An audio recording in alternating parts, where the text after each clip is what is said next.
일어난 일이 아직도 진짜인지 가짜인지 헷갈릴 만큼 충격적인 일이라 이렇게 사연을 올려봅니다. 저는 서울에서 태어나 이상하게도 엄청나게 동생과 차별받으면서 살았던 40대가 된 여자입니다. 제가 차별받고 산 이야기를 하자면 정말 한도 끝도 없습니다. 어릴 땐 왜 그런 대우를 받아가면서 살아야 하는지 몰랐는데 크고 나니까 자연스럽게 알게 되더군요. 정말 제 기가 막히고 한탄스러운 이야기를 한번 들어보시겠습니까? 저희 집은 남아 선호 사상이 정말 짙었던 집이었습니다. 다들 제 남동생을 떠받들어 주면서 하루를 보내셨죠. 그런데 제 편일 줄 알았던 엄마까지도 아들 하니까 저는 정말 미칠 지경이었습니다. 적어도 엄마만큼은 제 편을 들어줘야 하는 게 아닐까요? 다들 아들 한다지만 엄마도 저와 같은 여자라는 성별을 타고난 사람이니까요. 세상에서 차별받으며 제일 억울하고 슬프고 치사한 게 뭔지 아세요? 바로 음식입니다. 먹는 걸로 치사하게 굴면 정말 세상에서 제일 하찮은 인간이 되는 듯한 기분을 느끼게 되었어요. 저는 매일 된장찌개에 김치가 일상인 밥상이었고, 동생은 늘 소고기에 햄에 먹고 싶다는 걸 다 차려주셨죠. 제가 학교 끝나고 돌아오면 동생은 산의 진미가 어우러진 어마어마한 밥상에서 밥을 먹고 있었지만 제 몫은 김치와 찌개였습니다. 당연히 동생과 저는 발육 상태에서부터 차이가 날 수밖에 없었습니다. 남동생은 소화비만인 반면 저는 깡마른 영양실조와 다름없는 몸을 가지고 있었습니다.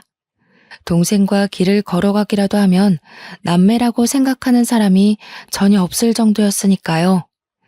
조금 크고 나서부터는 제가 남동생에게 괴롭힘을 당하는 앤 줄 알고 저를 도와주겠다는 사람이 나타날 정도였습니다. 그러니 이 차별이 얼마나 오랜 시간 지속되었고 제가 얼마나 서러움을 당했을지 이해가 가십니까? 집안에서 새는 바가지 밖에서도 샌다고 하잖아요. 집에서 저를 무시하니까 당연스럽게 남동생도 저를 무시하기 시작했습니다.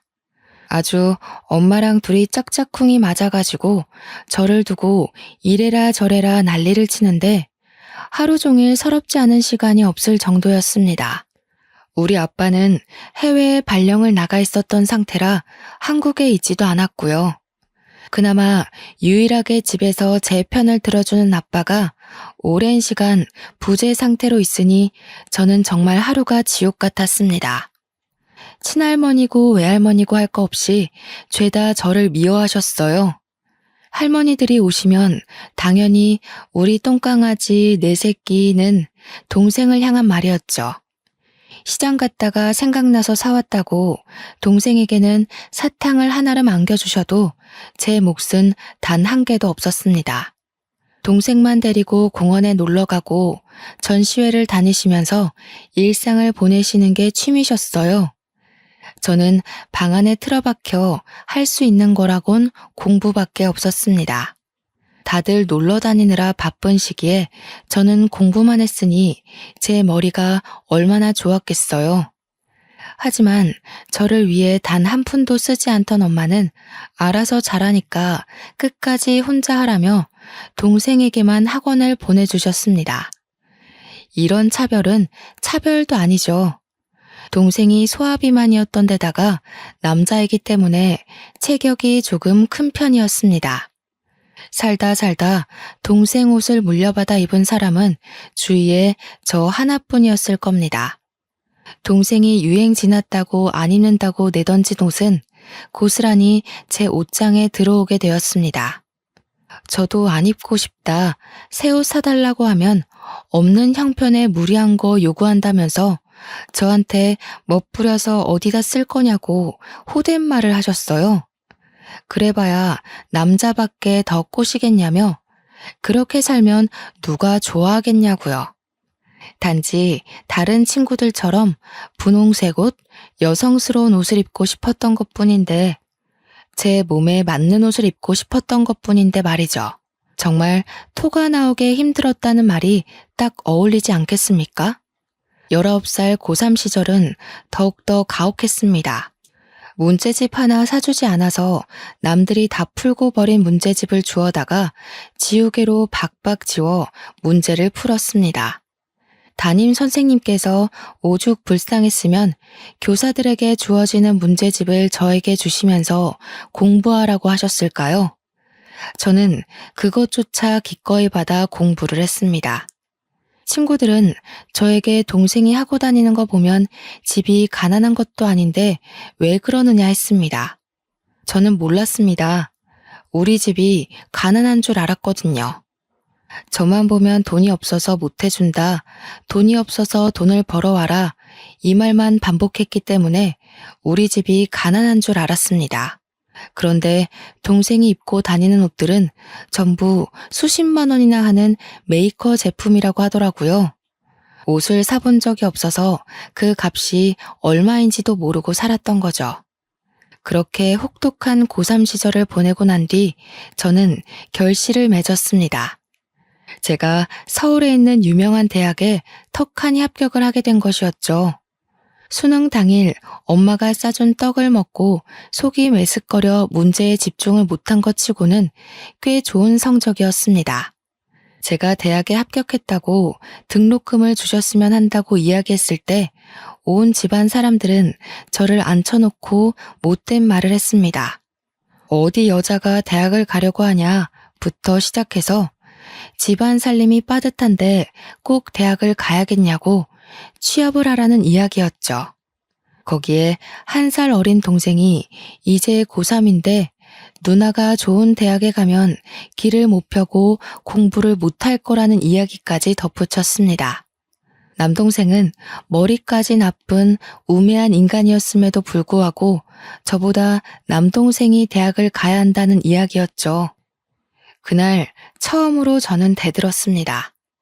우리 집 가난한 거 아니지 않냐고. 내 등록금은 아빠가 벌어오는 거 아니냐고요. 그러자 할머니들은 저의 등짝을 치면서 네 아빠가 해외에서 고생하는데 딸이 대학을 가는 게 말이 되냐면서 돈을 벌어오라 했습니다. 남동생 대학 등록금만 해도 허리가 휠 게 뻔한데 어디 대학 문턱을 밟겠냐고요. 저는 제가 더 똑똑하니까 제가 대학을 나오는 게 맞다고 반문했어요. 그러자 친할머니께서 제 뺨을 후려치셨습니다. 정말 눈앞에 별이 반짝 보이는 것 같은 느낌이 들었습니다. 저는 하염없이 울었어요. 제가 그런 걸로 뺨까지 내어줘야 할지 몰랐거든요. 결국 저는 대학 입학을 포기할 수밖에 없었습니다. 대신 1년 동안 남몰래 아르바이트를 하면서 돈을 모았습니다. 딱 1년치 등록금만 모으면 그 뒤로는 대학 이름 팔아서 과외를 할 생각이었습니다. 고액과외가 판을 치던 시기였기에 저는 부푼 꿈을 안고 하루 종일 일을 하고 돌아와 새벽까지 코피를 쏟아가며 공부를 했습니다. 대학에 간 친구들이 술을 먹자 클럽에 가서 놀자고 저를 부를 때도 거절했습니다. 저에게 독하다며 손가락질하는 친구들도 있었지만 저는 그만큼 공부에 대한 열정이 가득했어요. 제가 가려던 명문 사립대는 등록금 때문에 포기할 수밖에 없었지만 서울에서 가장 유명한 국립대학을 목표로 공부했습니다. 재수를 하러 갈 때에는 절대로 엄마가 싸준 떡을 먹지 않아야지 하는 마음으로 말이죠. 편의점 아르바이트, 식당 아르바이트를 하며 열심히 돈을 모았고 수능 3개월 전부터는 독서실에서 총무 아르바이트를 했습니다. 월급은 20만 원 남짓이었지만 하루 종일 공부를 할 수 있다는 장점이 있었어요. 저는 1년치의 대학 등록금이 마련되자 독서실에서 오가는 사람들을 체크해가며 공부에만 몰두했습니다. 그 결과 저는 재수 수능 성적을 올 1등급을 받았습니다. 서울에서 가장 유명하다는 국립대학의 떡하니 전액 장학금으로 합격했습니다. 성적만 잘 맞추면 무조건 장학금이 나온다는 전체 수석만 받을 수 있다는 그 장학금을 제가 거머쥐게 되었죠.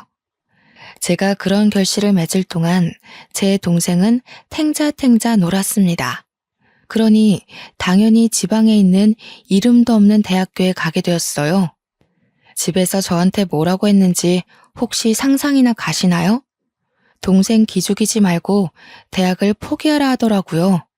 남들은 몇백만 원짜리 고액과외를 붙여가면서 그 학교에 보내고 싶어 하는데 저는 고작 동생 기죽는다고 포기하래요. 그래서 저는 결단을 내렸습니다. 집을 나와버렸어요. 다행히 장학생 특례로 기숙사를 얻을 수 있었고 등록금으로 모아두었던 돈으로 생활을 하기 시작했습니다. 대학에 다니는 4년 내내 저는 과외로 돈을 벌었고 기숙사 생활을 했으며 학점은 최우수로 유지했습니다. 차별에서 나온 저의 끈질김은 하나도 포기할 수 없는 인내심을 만들었습니다. 그렇게 가족과 인연을 끄는 것과 다름없이 지냈습니다. 간간히 엄마와 할머니에게 연락이 왔지만 좋은 소리는 듣지 못했습니다.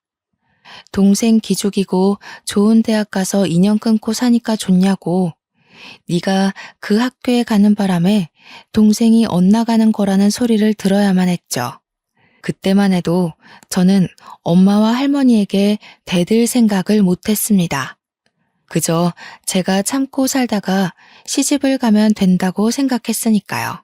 제가 대학교를 졸업하던 해에 드디어 길고 길었던 해외 생활을 청산하시고 아빠가 아예 돌아오셨습니다.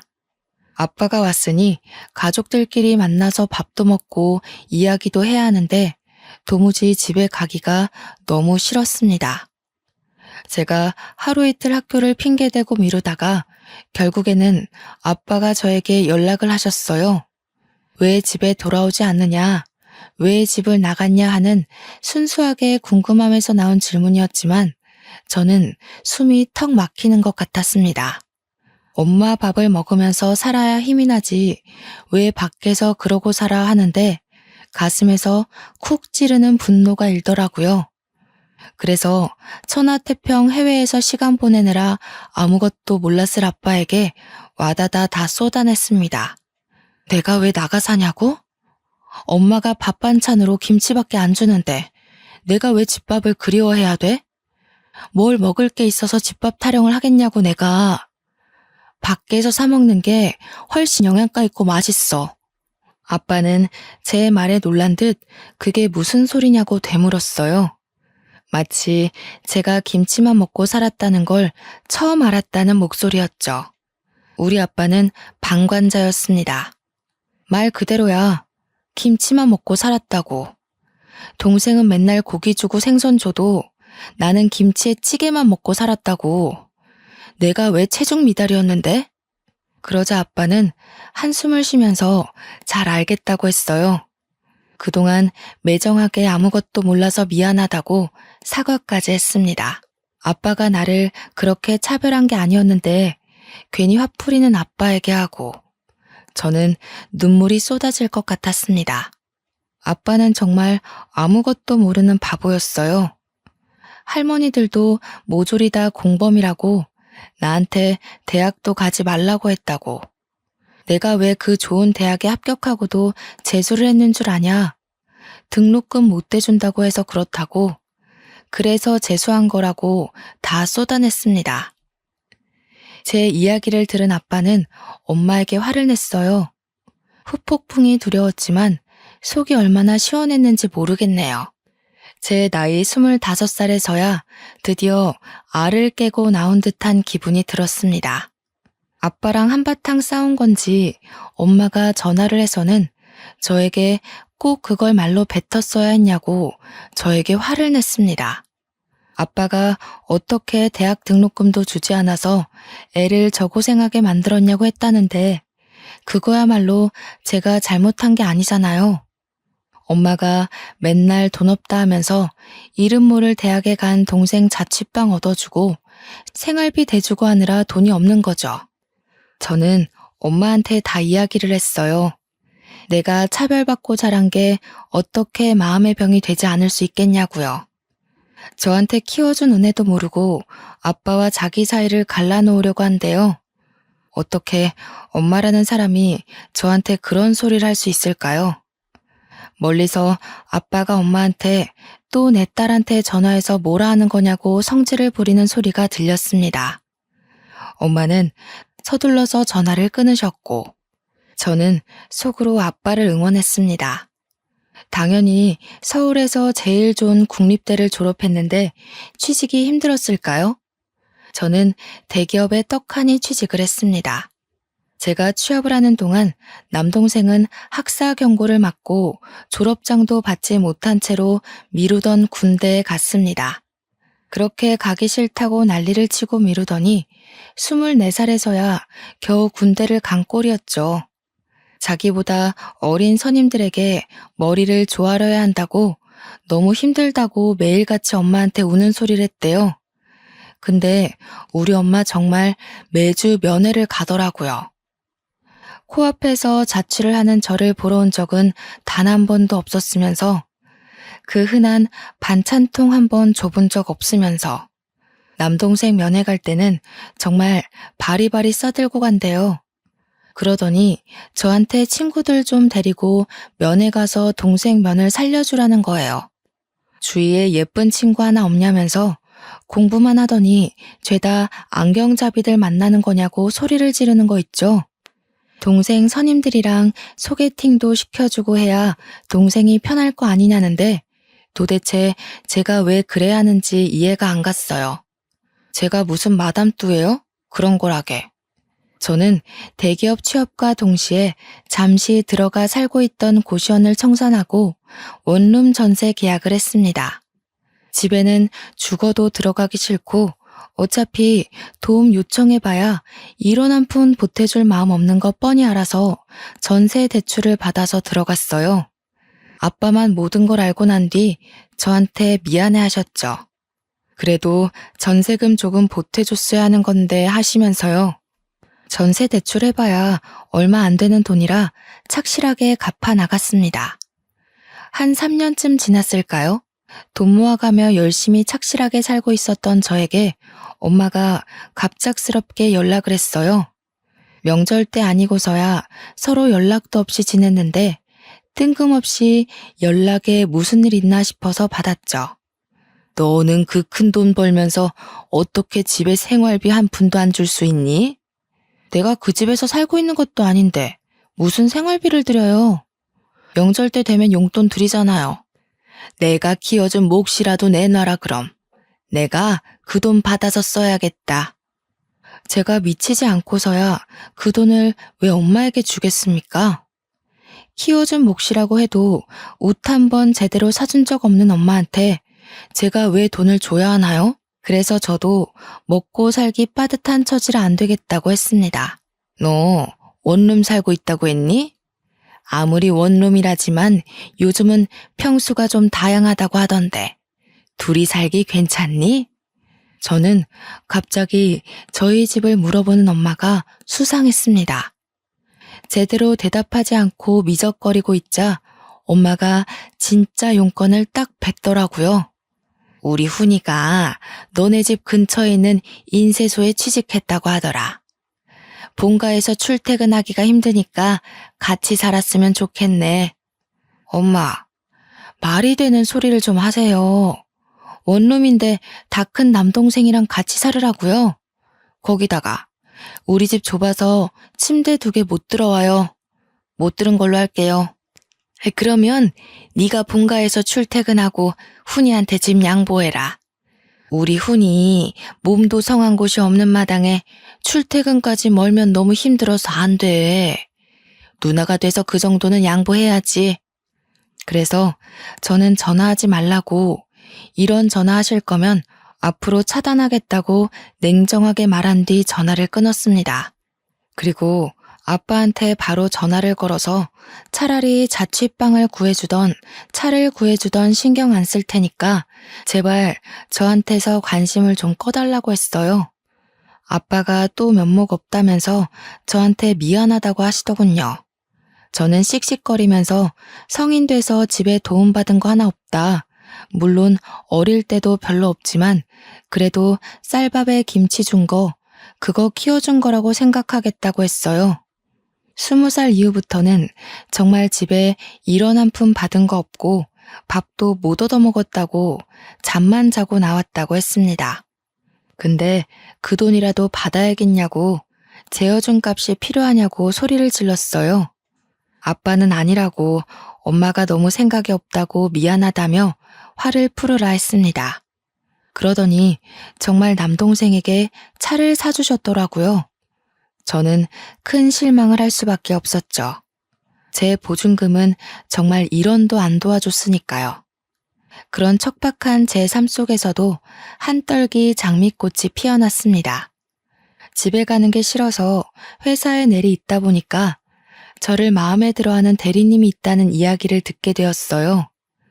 평소에 매너도 좋고 성격도 서글서글하셨던 분인 걸 기억하고 있었는데 그분이 저를 마음에 들어한다는 게 아니겠어요? 제 선임분에게 휴대폰 번호를 알려달라고 했다며 알려줘도 되겠냐고 물어보시더라고요. 저는 좋다고 했습니다. 학교를 다닐 때나 졸업하고 나서나 연애 한번 못 해본 저에게도 드디어 새싹이 움트나 싶었거든요. 그렇게 옆부서 대리님과 연애를 시작했고 저희는 딱 2년을 채우고 결혼을 약속했습니다. 2년 동안 물론 집에는 말 한마디 안 하고 비밀스럽게 만남을 이어갔죠. 솔직히 너무나도 겁이 났습니다. 결혼을 하려면 집에 인사를 드리러 가야 하는 건 맞는데 도무지 자신이 없었거든요. 내가 어떤 모습으로 자랐는지 낱낱이 밝혀질 텐데 어떤 취급을 받았는지 속속히 보게 될 텐데 너무 두려웠습니다. 그래서 예비 신랑에게 이야기를 했어요. 차별당하면서 컸던 저의 일생일대기를 이야기하고 우리 집이 얼마나 개차반인지도 이야기했습니다. 내 남동생은 군대를 다녀와서도 정신 못 차리고 있다. 인쇄소에서 일을 한다고 하는데 매일 그만두고 싶다고 타령하는 것 같다. 2년 동안 집에 간 일이 거의 없다. 명절에도 얼굴 안 보고 산다고 결혼을 해도 처가에 뭘 하려는 생각을 하지 말라고 단단히 일러두었습니다. 저는 예비 신랑이 저를 떠나간다고 해도 할 말이 없다고 생각했는데 예비 신랑은 제 손을 꽉 잡아주었어요. 참 힘들었겠다. 너무 고생했다. 앞으로는 내가 그 과거를 모두 지워줄게 하는데 눈물이 나더라고요. 저는 예비 신랑에게 꼭 약속을 지켜달라고 했습니다. 나한테 분명 할 이야기는 돈밖에 없을 거라고. 대신 우리 집이랑 인연 끊고 살 거고 절대로 돈 줄 일 없을 거라고. 혹시나 집에서 돈 이야기 꺼내면 절대로 모른 척하고 받아주지도 말라고 이야기를 했습니다. 그리고 그 이야기는 시댁 가서도 똑같이 했어요. 제가 차별당한 역사를 들으신 시모는 눈물을 찍어내셨고 시부는 분노하셨습니다. 우리 똑 부러지는 며느리를 누가 그런 대우를 받게 했냐고 혼쭐을 내주시겠다고 했죠. 저는 울다 웃으면서 예비 시부모님에게 평생 잘하겠다고 약속을 드렸습니다. 남아 선호 사상 때문에 저를 ATM 기계인 줄 안다고 이해를 부탁드렸습니다. 대신 절대로 피해를 끼치지 않을 거고 인연 끊을 거라고요. 시부모도 남편처럼 저를 꼭 안아주시며 앞으로는 우리가 가족이다. 우리가 네 부모다 하셨습니다. 알고 보니 시모도 집안에서 남아선호 사상 때문에 고생하며 자랐다고 하시더라고요. 그래서인지 통하는 게 참 많았습니다. 그렇게 오지 않길 바랐던 상견례 날이 되었습니다. 제가 딱 걱정했던 대로 우리 엄마는 인사가 끝나기 무섭게 돈 이야기부터 꺼내셨습니다. 미리 말씀드리긴 했지만 제 얼굴은 완전히 굳어졌고 시부모는 엄마의 이야기보다 저의 표정에 더 집중을 하시더라고요. 혹시라도 제가 상처받을까봐 걱정하시는 눈치였습니다. 집은 몇 평으로 구해주실 거예요? 예물은 혹시 리스트 뽑으셨나요? 우리 애가 평생 꾸미는 거에 관심이 없어서 아마 예물 봐도 잘 모를 겁니다. 제가 보고 골라도 상관없으시겠죠? 정말 말끝마다 돈, 돈, 돈. 난리도 아니더라고요. 제가 주먹을 불끈 말아쥐고 속에서 튀어나올 것 같은 말들을 꾹 참고 있는데 시모가 저를 빤히 보시는 겁니다. 그러더니 저를 향해 한번 웃어주시고는 엄마에게 말을 쏟아내셨어요. 예단비는 얼마 보내실 겁니까? 평소에 맞춰서 혼수는 잘해주실 수 있죠? 예단비요? 그런 이야기는 따로 물어본 적이 없는데 어차피 우리 딸이 모아둔 돈이 있으니 거기서 예단비 할 거예요. 시부모님 얼굴이 확 굳어지시는데 저도 여기서 가만히 있으면 안 되겠다 싶었습니다. 아빠는 엄마를 말리고 있고 음식에 눈이 멀어서 밥만 쉼없이 처먹는 남동생을 보면서 부끄럽기까지 했어요. 저희 반반 결혼할 거예요. 집도 대출받아서 반반 나눠 갚을 거고 예단 예물도 없이 결혼하겠습니다. 서로 아무것도 준비하지 말고 저희가 하는 대로 지켜보시면 될 것 같아요. 받을 건 받아야지. 내가 줄 게 없는데 뭘 받아. 지렁이도 밟으면 꿈틀거린다고 제가 상견례 자리에서 냅다 소리를 지르니 엄마가 눈만 껌뻑하시면서 아무 말도 못하셨어요. 분이 올랐는지 저한테 야 하시는데 아빠가 그런 엄마를 말리면서 시부모님께 죄송하다고 고개를 숙이셨습니다.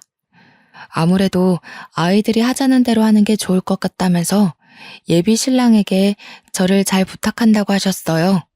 저는 그 모습까지도 솔직히 가식으로 느껴지긴 했지만 그래도 유일하게 엄마를 말려줄 수 있는 게 아빠뿐이라 참았습니다.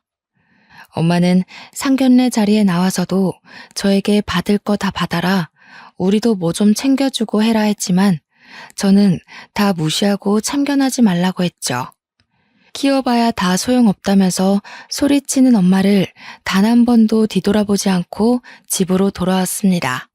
아무튼 그 뒤로 서로 마주할 일 없이 엄마의 불만이 가득한 채로 결혼식장에 서게 되었습니다.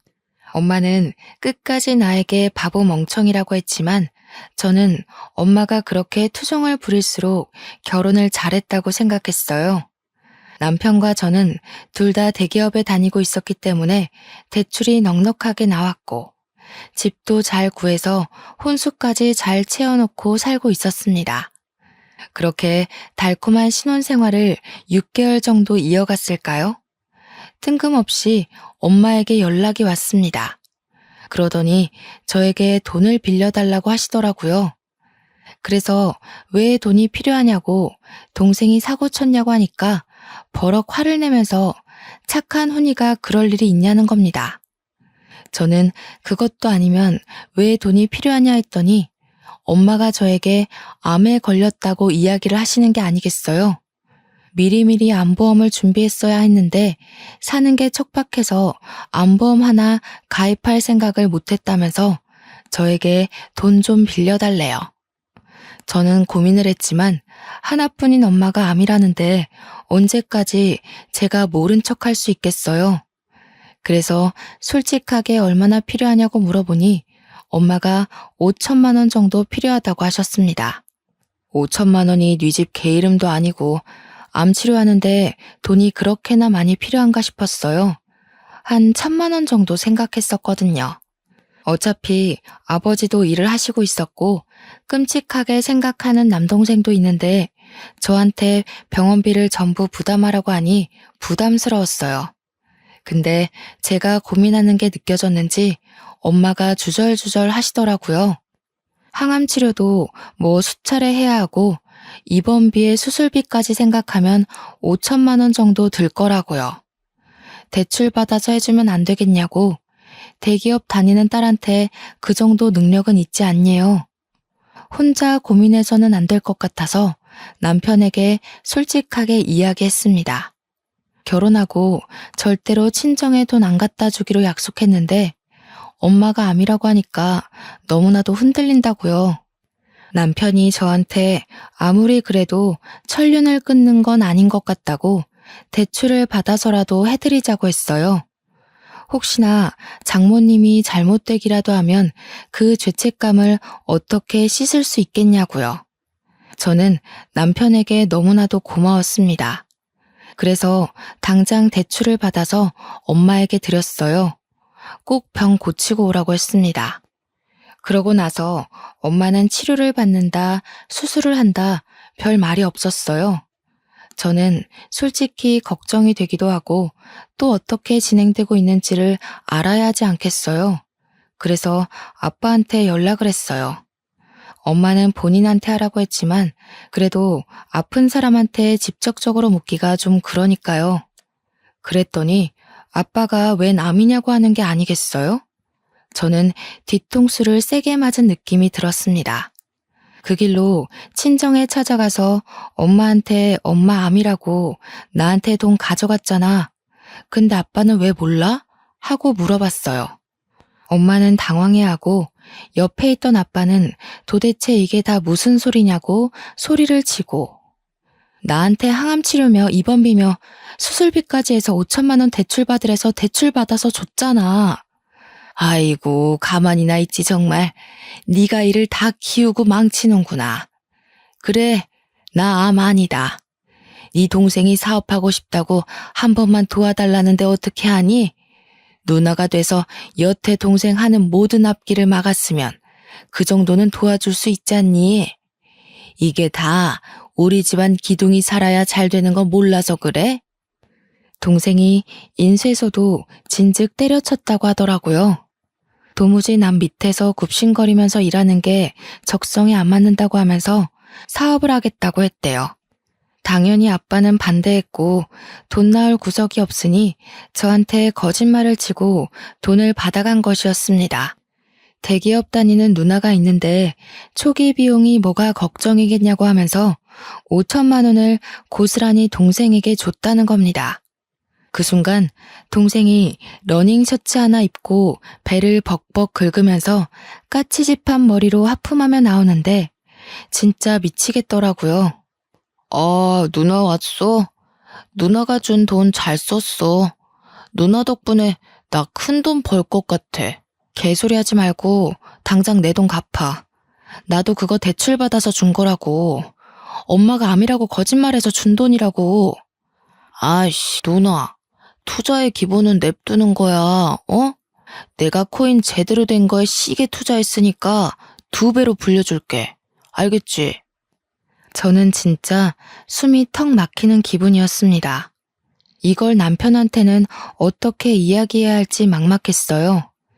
아빠는 저 대신 화를 내고 있었고 엄마는 그런 아빠한테 애 기죽이고 있다며 화를 냈고요. 결국 그 돈은 종이 조각이 되고 말았죠. 코인이라는 게 어떻게 무조건 벌 수만 있겠습니까? 죄다 잃고 저한테 배째라는 식으로 나오더군요. 저는 정말 친정과 인연을 끊기로 했습니다. 연락도 받지 않고 찾아가지도 않고요. 남편은 저에게 5천만 원으로 인생 공부했다는 셈 치자고 했습니다. 내용 증명을 보내버릴까 하다가 남편이 굳고 말려서 참았습니다. 그 와중에 아빠는 저한테 미안하다며 일부라도 갚겠다고 저에게 2천만 원을 송금해 주셨습니다. 아빠도 저에게는 방관자나 다름없었기에 저는 그 돈을 그냥 받았습니다. 미안하다는 아빠의 말이 진심일지 거짓일지 몰라도 저도 남편에게 미안해서 그냥 받았어요. 그러고는 정말 아빠와도 그 누구와도 연락하지 않고 지냈습니다. 그렇게 몇 개월이 지나고 저희에게 소중한 생명이 찾아왔습니다. 시댁에서는 경사가 났다면서 저를 위해 한약도 지어주시고 병원도 매번 같이 가주셨어요. 제 배가 티나게 불러올 쯤 저에게 친정에 말을 해야 되지 않겠냐고 했고 저는 싫다고 했지만 시부도 저를 설득했어요. 아무리 그래도 손주가 생기면 달라지는 법이라고 연락을 해보는 게 좋겠다고 하셨습니다. 저는 끊임없는 시댁의 설득에 결국 친정 부모님께 말씀을 드렸습니다. 임신했다고? 4개월인데 이제서 이야기한단 말이야? 사돈댁에서 뭐 해줬니? 가방이나 하나 받아와라. 엄마가 보니까 옆집 아줌마가 이번에 C사 신상백 샀다는데 너무 예쁘더라. 나도 네 덕에 명품백 한번 들어보자야. 저는 그 말을 듣자마자 그냥 전화를 끊어버렸습니다. 도대체 딸이 임신했다는데 가방 사달라고 조르라는 사람이 엄마가 맞습니까? 심지어 저를 위한 것도 아니고 본인을 위해서요. 저는 정말 엄마 같은 엄마가 될까봐 너무나도 두렵고 무서웠습니다. 꼭 받아야 할 임신인데 이런 생각을 하게 만드는 친정 식구들이 너무나도 두려웠어요.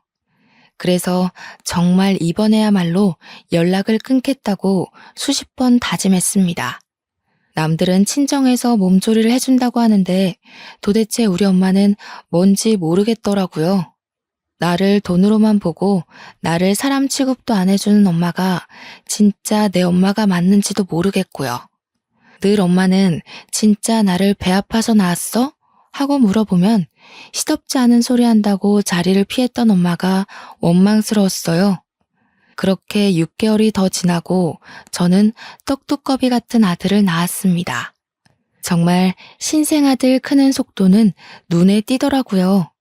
매일같이 모유를 먹이고 아이 트림을 시키고 정말 생명이라는 게 이렇게 대단한 거구나 하는 걸 느꼈습니다. 제 품 안에서 배불리 먹고 잠든 아이를 보면서 도대체 우리 엄마는 나를 왜 그렇게 미워했을까? 어떻게 그럴 수 있을까 의문이 들었죠. 아이가 돌이 지나고 저는 모유 수유를 끊었습니다. 아이 이유식을 시작하고 분유를 번갈아가며 먹이고 늘 배불리 먹는 아이를 보며 행복했어요. 그렇게 한 1년쯤 더 지나서 제 가슴에 몽우리가 잡히는 게 느껴졌습니다. 혹시 유선이 막혀서 혹이라도 생긴 건 아닐까 병원에 가서 검사를 하니 유방암이라고 하는 게 아니겠어요. 다행히도 제가 가슴 마사지를 한다고 매일 만지다가 알게 된 터라 완전 초기였고 항암 치료만 해도 충분히 줄어들 거라고 했어요. 수술도 어렵지 않은 위치라 운이 좋다고도 하셨고요. 시부모님이 제 손을 잡고 막 우시는데 저 괜찮대요. 너무 걱정하지 마세요 하면서도 참 마음이 이상했습니다.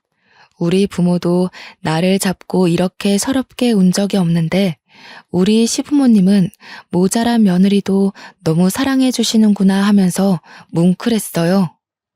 괜찮다고 했음에도 불구하고 제가 바람 불면 날아갈까 제 손을 꼭 잡고 부모님 대신 저와 함께 병원을 다녀주셨습니다.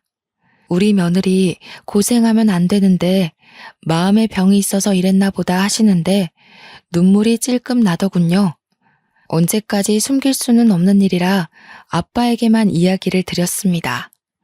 제가 유방암이래요. 수술하면 괜찮을 거라고 하는데 혹시 몰라서 이야기를 드려요 하고요. 아빠는 정말 어쩔 줄 몰라 하셨습니다. 조금 훌쩍이는 것 같기도 하셨고요. 그런데 그날 저녁 엄마한테 연락이 오더라고요. 낮게 깔린 목소리로 할 말이 있으니 집으로 왔으면 좋겠다고 하셨습니다. 얼굴 좀 보고 이야기하자고 하셔서 애기도 보여줄까 싶어서 우리 아들을 데리고 남편과 함께 친정에 갔어요. 아빠는 손자가 오니 신이 나셔서 아이 보느라 정신이 완전히 팔리셨죠. 우리 남편은 아빠 옆에 붙어서 아들의 재롱을 열심히 보고 있었어요. 엄마는 저를 살짝 부르더니 앉아보라고 하시더군요. 무슨 말이 나올지 몰라서 솔직히 조금 긴장이 되긴 했습니다. 너 암이라며? 보험금 얼마 나온다니? 네 동생 완전 다 죽어간다. 투자 그거 망해가지고 아빠도 네 동생 얼굴을 안 봐. 이번에야말로 제대로 일어설 수 있다는데 좀 도와주렴. 그게 암 걸린 사람 앞에서 할 이야기입니까? 그것도 딸이 아프다는데. 보험금을 동생에게 투자하라는 게 정말 사람의 입에서 나올 수 있는 말인지 이해가 안 가더군요. 죽어가는 사람은 나고 동생은 그 사이에 살이 더 쪘는데 어떻게 그런 말을 할 수 있는지. 그래서 저는 정말 참지 못하고 소위 말하는 지랄을 했습니다. 도대체 나한테 왜 그러는 거냐고 제가 큰 소리를 내면서 다 말했어요. 나한테 돈 빌려간 게 얼마인지는 알고 지금 그런 소리 하는 거야? 엄마는 진짜 내 친엄마가 맞아? 새엄마도 나한테 이러진 않을 것 같아. 어떻게 아픈 딸한테 그런 소리 할 수 있어? 보험금을 내놓으라고? 예, 나도 내가 뭐 너 키우고 싶어서 키웠니? 방에서 헐레벌떡 나온 아빠가 엄마를 향해 조용히 하라고 소리치더군요. 우리 남편도 아이를 안고 무슨 일인가 싶어서 방에서 뛰쳐나왔고요. 제가 빨개진 눈으로 씩씩거리고 있으니 슬그머니 제 옆에 서주었습니다. 뭘 조용히 해? 내가 틀린 말해요? 돈 좀 달라는 게 왜? 딸도 아닌 거 평생 키웠으면 돈 좀 받아도 되지. 왜 나만 나쁜 년 만들고 그래? 그게 무슨 소리야? 내가 엄마 딸이 아니라고? 그래 이년아. 너 태어나자마자 네 엄마 죽고 너네 친할머니가 나랑 네 아빠 중매 서서 결혼한 거야. 나라고 애 딸린 호랩이랑 결혼하고 싶어서 했겠어? 내가 너 키워준 걸 고맙게 생각해. 그 말에 저도 남편도 손만 벌벌 떨었습니다. 어쩐지 아빠가 저한테 계속 미안해 하시는 게 이상했어요. 엄마가 모든 걸 다 털어놓고 아빠는 그 충격으로 쓰러지셨습니다. 갑자기 혈압이 오르는 바람에 내 혈관에 문제가 일어난 것이었어요. 모든 게 다 제 탓으로 느껴졌습니다. 아빠의 갑작스러운 죽음이 저를 그렇게 만들었어요. 장례식이 끝나고 하염없이 눈물을 흘리고 있는데 엄마, 아니 새엄마가 저를 향해 다가오더군요. 예, 너 때문에 내가 팔자에도 없는 과부가 됐다. 네 아빠 그리 죽고 이제 나는 어찌 살겠니?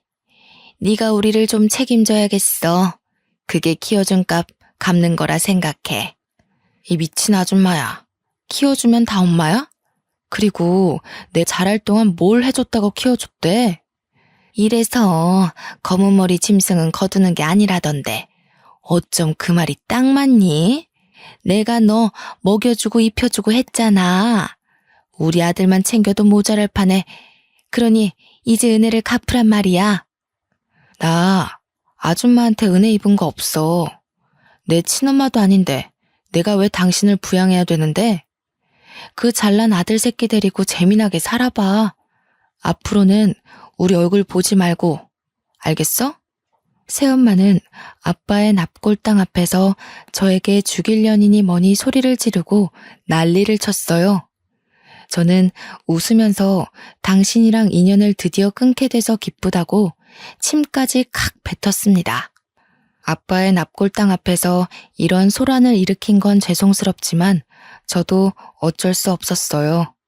그렇게 끝까지 아나무인으로 굴던 새엄마가 저를 찾아온 건 장례가 끝난 지 2주일도 안 된 시점이었습니다.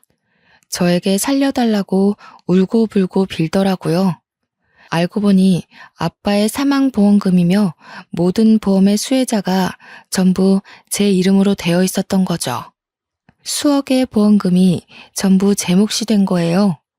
엄마는 그 돈 달라고 그러고 저는 못 주겠다고, 절대로 한 푼도 주지 않겠다고 강경하게 대응했습니다. 집에 찾아와서 깽판 부리고 남동생은 저 스토킹하듯 쫓아다니고 결국 경찰서에 신고를 했죠. 특히 남동생은 제 일거수일투족을 쫓아다니며 사진으로 남겨놨던 게 발각되어 실형을 살게 되었습니다. 새엄마도 결국 저를 해코지하려고 했던 정황 증거가 밝혀지며 모자가 나란히 징역 1년을 받게 되었어요. 재판이 끝나는 날 남편을 붙잡고 얼마나 울었는지 모르겠네요. 그동안 차별받았던 일들도 생각나고 어떤 마음으로 나를 향한 범죄를 계획했는지 소름까지 돋아나서요. 어떻게 친딸은 아니지만 갓난아기 때부터 지켜보고 한 집에 살던 아이에게 그런 범죄를 계획했는지 저는 모든 재판이 끝나자마자 바로 신변 보호 요청을 했고 휴대폰 번호를 바꾸어 버렸습니다. 시댁 도움으로 이사까지 마치고 나니 이렇게 속이 시원할 수가 없네요.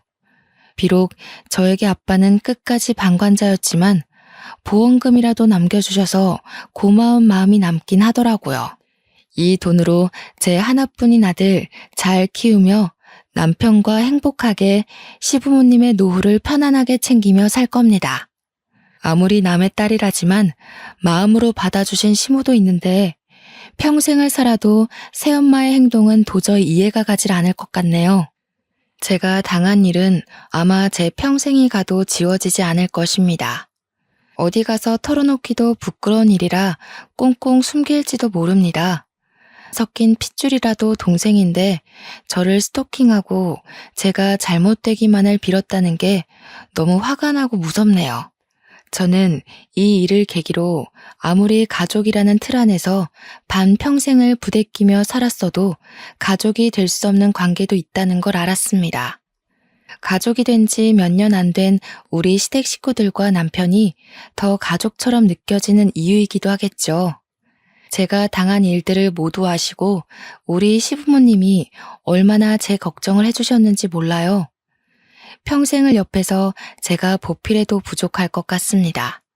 저는 앞으로 제가 가족이라고 생각하는 사람들만 챙기면서 살 겁니다.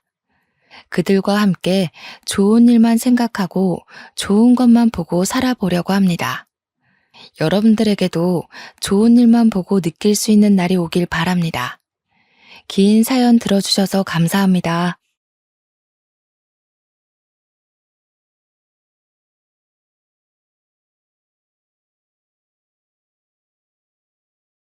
안녕하세요. 저는 이번에 운 좋게 파혼을 하게 된 예비 신부였던 여자입니다. 파혼을 했다는 것 자체가 기분 좋은 일은 아니지 않습니까? 그럼에도 사람들은 그렇게들 말하더라고요. 결혼하기 전에 쓰레기를 걸러낼 수 있었던 건 천운이라고요. 사랑하는 사람에게 배신을 당했다는 건 참으로 슬픈 이야기지만 역시나 더 큰 약속을 하기 전에 파혼으로 제 불행을 막았다는 것은 천만 다행이었어요. 이혼을 했다면 일일이 저의 이혼 사정을 언급해야 할 텐데 파혼은 저에게 완벽한 싱글 타이틀을 돌려주는 셈인 거잖아요. 하늘은 제 편이었다고 좋게 좋게 생각하고 있습니다. 그러니까 제 예비 신랑과 어떻게 파산을 맞게 되었는지 그 사연을 들려드리려고 해요.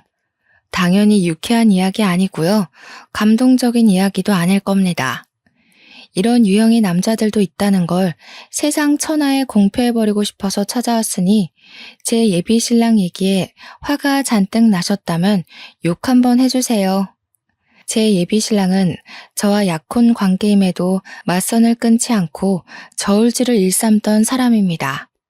당연히 처음에는 몰랐습니다. 예비 신랑이 간이고 쓸개고 다 내어줄 것처럼 저를 사랑해줬으니까요. 저와 예비 신랑은 서로 결혼 정년기에 만나서 사랑을 키웠고 결혼 약속을 하게 되었어요. 예비 신랑을 만나기 전까지 저는 결혼을 향한 사람의 욕심이 얼마나 무서운 건지 모르고 지냈습니다. 결혼에 필요한 건 책임감과 경제력, 그리고 사랑하는 마음과 통하는 가치관이라고만 생각했어요. 이러한 조건으로 사람의 과욕이 붙으면 얼마나 인간성이 떨어지는지를 예비 신랑을 통해서 눈으로 봐버렸네요. 저는 예비 신랑뿐만 아니라 예비 시댁에게서도 느낀 경험 때문에 현재도 결혼에 대해 심히 고심하는 중입니다. 제가 예비 신랑을 처음 만난 게 맞선이라고 했지 않습니까? 저의 남편의 맞선은 당연히 서로의 지인을 통해서 이루어졌는데 사실 저는 그때 맞선이란 걸 처음 해봤습니다. 당시가 33살이었어요. 원래는 결혼 생각도 없고 남자친구도 없이 저만의 삶을 사는 게 재밌어서 다른 것에 관심을 못 두고 있거든요. 그래서 맞선을 볼 때도 크게 이성 간의 교제에 마음이 가질 않더라고요. 그런데도 맞선을 보게 된 건 돌아가신 친정아빠의 바람이었기 때문이었습니다. 저는 맞선을 보게 된 그 해에 심근경색으로 돌아가신 아빠를 보내드렸고, 아빠는 살아계실 때 누누이 제가 결혼한 걸 보고 싶다고 말을 많이 했었어요. 제가 자식들 끼고 오순도순 사는 걸 보고 싶어 했는데, 제가 결혼에 관심이 없고 제 인생 사는 것에만 흥미를 두고 있으니 아빠가 근심이 많았거든요. 저는 또한 얘기를 그저 귀찮은 잔소리로만 들었었고요. 이렇게 갑자기 아빠와 이별을 하게 될 줄은 몰랐는데, 아빠가 돌아가시고 나니까 후회되는 건 결혼뿐이더라고요. 결혼 그거 뭐라고 나 낳고 길러준 부모님을 위해 그거 한번 못 해드렸을까 싶어서 많이 죄송했습니다. 아빠를 떠올리면 제 결혼을 원했던 모습밖엔 생각이 안 나서 좀처럼 마음이 불편한 겁니다. 그래서 제가 지인한테 얘기해 남자 좀 소개해달라고 했던 거였어요. 그렇게 만나게 된 남자는 아빠 때문에 억지로 노력을 해서 만난 것 치고는 첫인상이 괜찮았습니다. 날기가 있는 것도 아니었고 깔끔한 인상에 목소리도 나긋해서 분위기 자체가 부드러운 남자더군요. 말센스와 배려도 차고 넘쳤는데 이 부분은 제게 색다른 감정을 일깨워준 매력이기도 했습니다.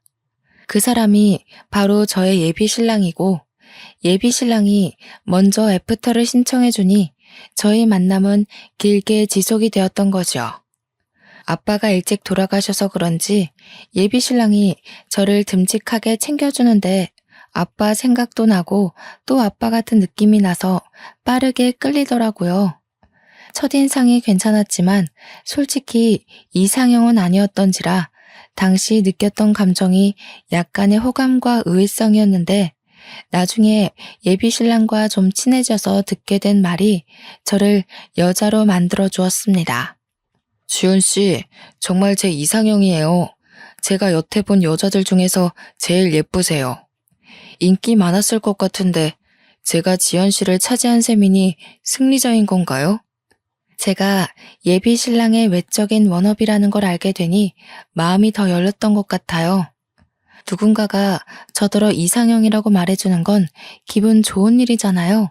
저를 좋아해주고 예뻐하는 것에서 오는 진심은 생각보다 저를 두근거리게 하더군요. 그렇게 저는 갈수록 친해지는 예비 신랑의 적극 구애에 결혼 약속까지 하게 된 겁니다. 시간을 보낼수록 예비 신랑이 생각 이상으로 저의 외적인 면을 상당히 좋아한다는 걸 느꼈습니다. 세상에서 저를 제일 예쁜 여자로 대우해줬다는 거예요. 제가 그렇게 잘난 여자는 아닌데 그렇게 봐주니까 저도 자존감이 올라가고 예비 신랑한테 더 잘하게 되는 거 있죠. 저희 사이는 무르익다 못해 물러 터질 지경으로 마음이 깊어졌습니다. 그렇다 보니 남편은 자기 부모님한테 저를 자랑하고 싶었나 봐요.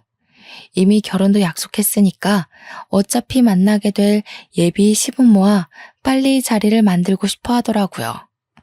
상견례 때 저와 예비 시부모의 관계가 이미 친해져 있길 바라는 것 같기도 했습니다.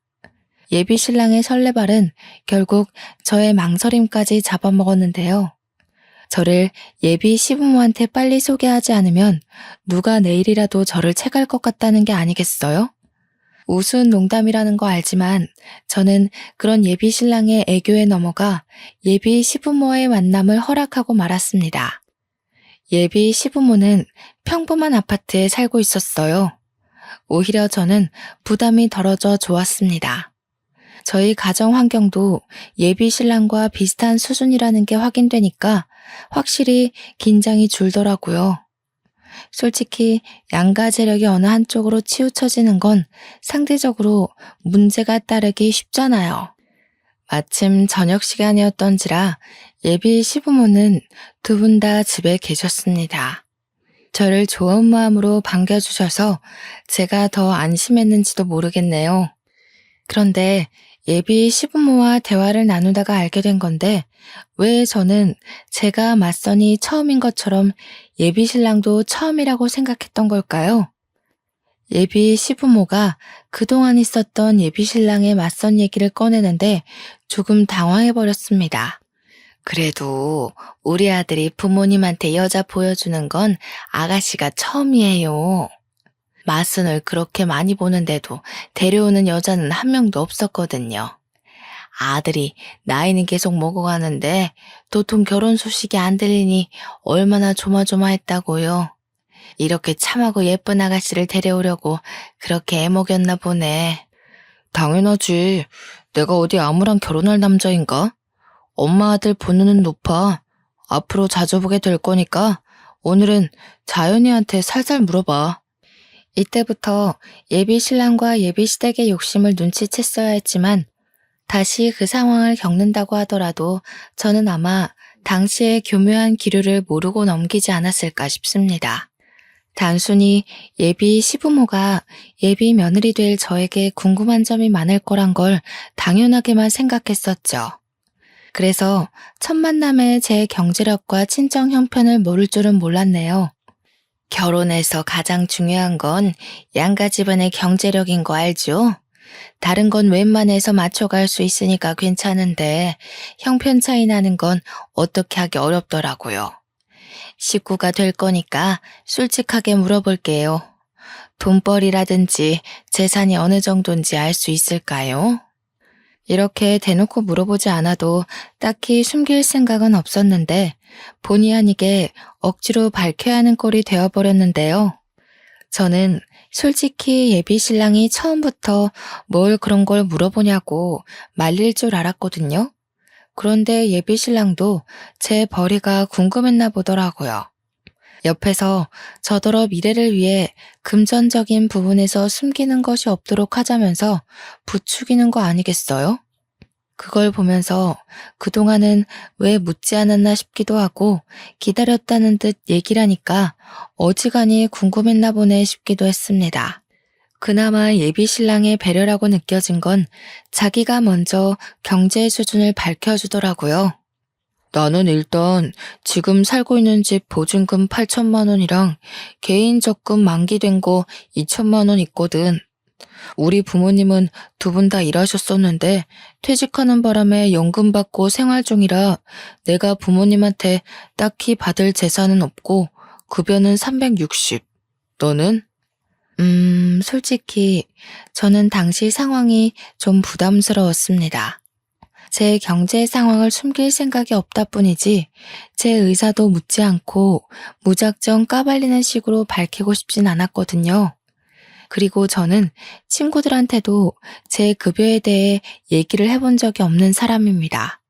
그런 걸 알리는 게 불편하다고 해야 되나? 솔직히 재정 사정을 공개하는 순간 사회인으로서 재정 상황 무시하고 순수하게 사람을 바라보기 힘들거든요. 언젠가는 서로의 재정 차이 때문에 감정 상하는 일이 생길 수 있다는 거죠. 저는 직접 친구 문제로 그런 걸 겪기도 했었고요. 예비 신랑은 정말 한 톨도 빠짐없이 제게 시댁 재정을 낱낱이 공개했는데요. 예비 시댁이 원래 잘 사는 편이 아니라서 혼수나 예단비를 준비할 능력이 안 된다고 하더라고요. 그래서 예비 신랑은 온전히 자기 돈으로 장가를 가야 된다고 했습니다. 저렇게 다 오픈해버린 상황인데 제가 어떻게 침묵으로 일관하고 답변을 미룰 수 있었겠습니까? 저도 할 수 없이 제 경제 능력에 대해 얘기를 했죠. 좋게 생각하기로 했어요.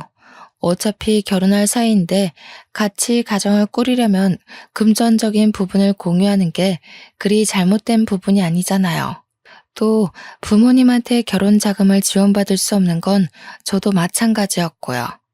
저는 웨딩 플래너 직업을 갖고 있었기에 월급은 250 정도라고 했습니다. 모은 돈 또한 예비 신랑보다 20% 작아서 그렇게 말씀드렸고요.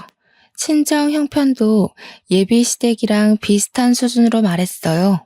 어쨌든 전체적으로 저는 예비 신랑보다는 못 미치는 수준의 재정이었습니다. 이렇게까지 솔직하게 깐 건 저도 처음이라 마치 발가벗는 기분이었고 어색하고 민망했는데 예비 신랑이 옆에서 고맙다고 말해줘서 후련하기도 했습니다. 그런데 문제는 제가 금전 공개한 이후로 예비 시댁의 대우가 좀 변한 것 같다는 겁니다.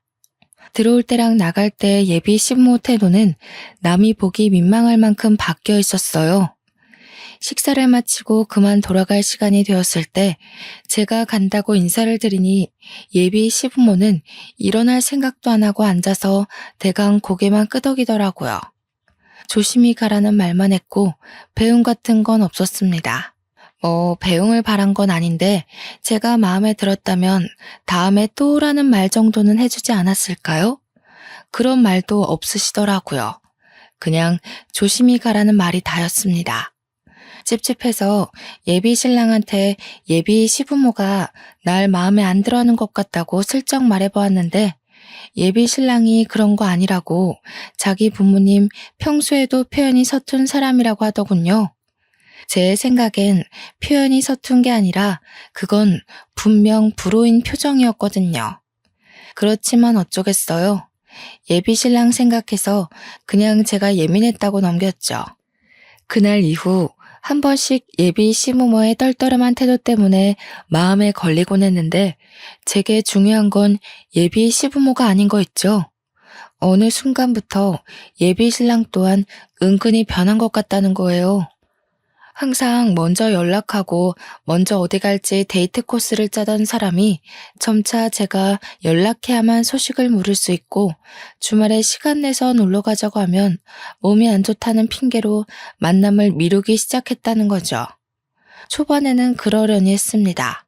그런데 제 생일마다 이벤트를 해주던 사람이 이번엔 생일인 줄도 모르고 그날 자기가 들고 있는 동호회에 선약이 있다고 하길래 저는 예비 신랑이 저한테 마음이 뜨고 있다는 걸 눈치챘어요.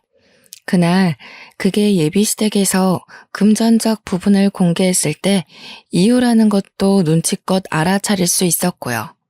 언제 한번 예비 신랑이 연애 초창기에 달콤한 말을 가정한 속내를 밝힌 적이 있었는데 갑자기 그 말이 불현듯 생각나더라고요. 나는 부부가 된다면 부부끼리 서로 도움을 받을 수 있는 관계였으면 좋겠어. 한쪽이 일방적으로 애써야 되는 관계 말고. 저는 당시 그 말이 부부관계의 감정적 요인을 말하는 걸로 이해를 했습니다. 그런데 지나서 생각해보니 그게 아니라 금전적인 부분을 말하는 거였겠네요. 제가 콩깍지에 눈이 멀어 예비 신랑의 말을 곧이곧대로 들은 것을 탓해야지 누굴 탓하겠습니까?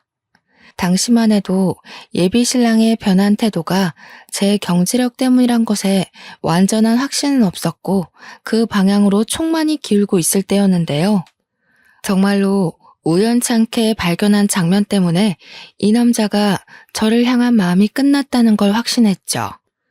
일하는 도중 우리 회사 1층 카페에 갔다가 예비 신랑을 발견했거든요. 제가 직업이 웨딩 플래너라고 얘기는 했지만 우리 회사 위치를 말한 적은 없는데 예비 신랑이 제 회사로 찾아왔더라고요. 카페 한쪽에 앉아있길래 놀라기도 했고 반가워서 인사를 하려고 다가갔습니다. 그런데 예비 신랑과 같이 있는 일행을 보고는 숨는 걸 먼저 택했어요.